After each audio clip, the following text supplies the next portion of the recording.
Beneath the fold of twilight, before the stars spill their secret light, there lies a story lost to the whispers of time. It is a tale of betrayal not born from mortal venom, but from the heart of heaven itself.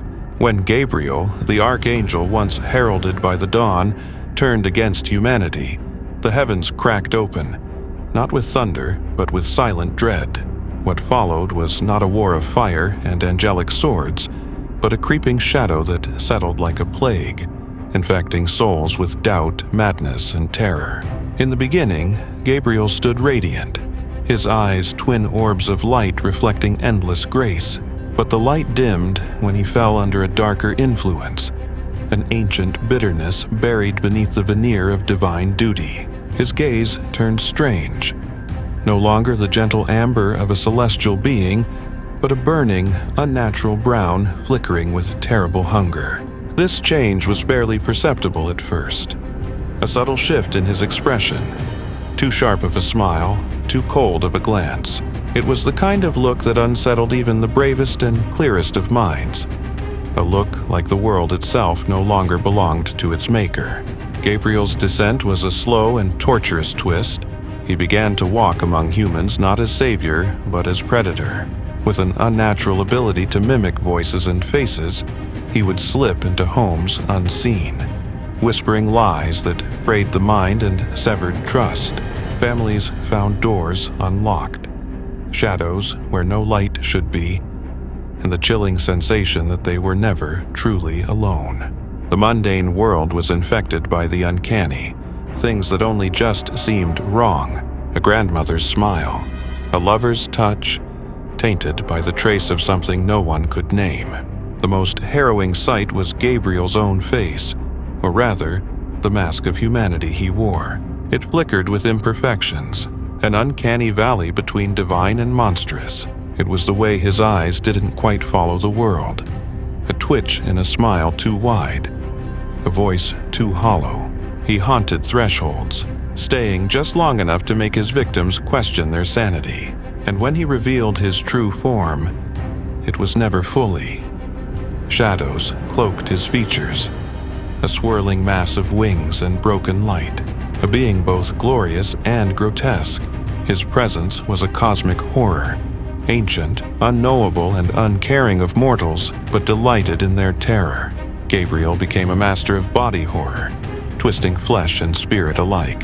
There were rumors, whispers really, of victims found in abandoned places, their bodies grotesquely altered, faces replaced, limbs bent unnaturally, skin marred by scars that moved like living things under the surface. The worst carried wounds not just physical, but spiritual. Souls fractured by the Archangel's dark touch, leaving hollow shells trapped in endless torment. The cosmic magnitude of his corruption extended beyond mere flesh.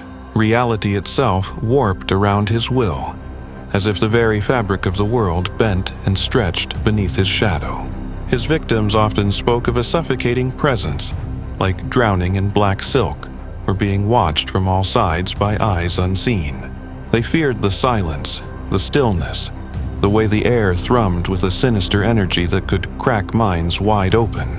This wasn't just an enemy of body or soul, it was an assault on the entirety of human perception, an undermining of what was known and trusted. This was the darkness that rides the fragile barrier between dreams and waking, truth and fear. Like the ancient folk believed, some things hover just outside the veil, unnatural to glimpse and worse to face. The tension built slowly, like the tightening of a noose around a city's throat. The world began to unravel into whispers and shadows. People vanished in the night, their last cries swallowed by the wind. Families tore themselves apart, hunted by a stranger who wore the guise of what they once knew. And the old rituals of protection, candles flickering in windows, hand-carved symbols hung in the trees, were powerless. Gabriel fed on the despair left in their wake, growing stronger with every broken spirit. When the moment came, it struck like a violent storm in the dead of night.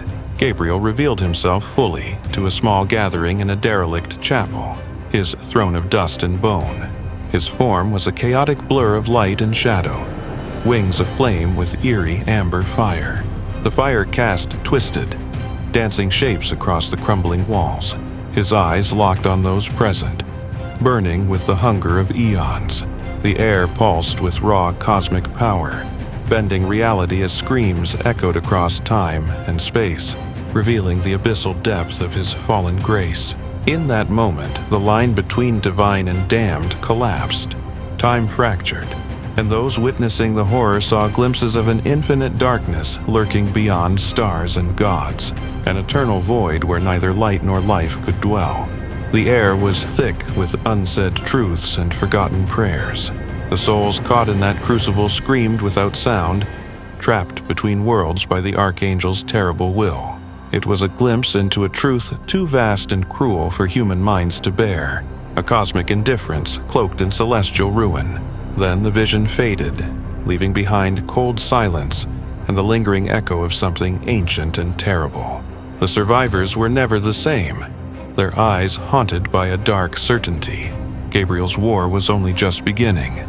Is he fallen villain or misunderstood harbinger, a force of cosmic balance or the shadow of humanity's own sins cast onto the heavens? No prayer can answer this now, only the wind knows. Only the shadows whisper, and some nights, beneath the veil of twilight, you might hear the softest echo of wings that once bore light, now carrying the weight of a fallen world. This tale lingers in the echoes of folklore's darkest corners. It is as much a warning as it is a reckoning, that even purity can rot, that the divine can shatter, and that sometimes the greatest monsters are born not from hell, but from heaven itself. The story of Gabriel, once herald of dawn, turned to shadow and terror, reminds us that some truths are best left unspoken, and some faces best left unseen.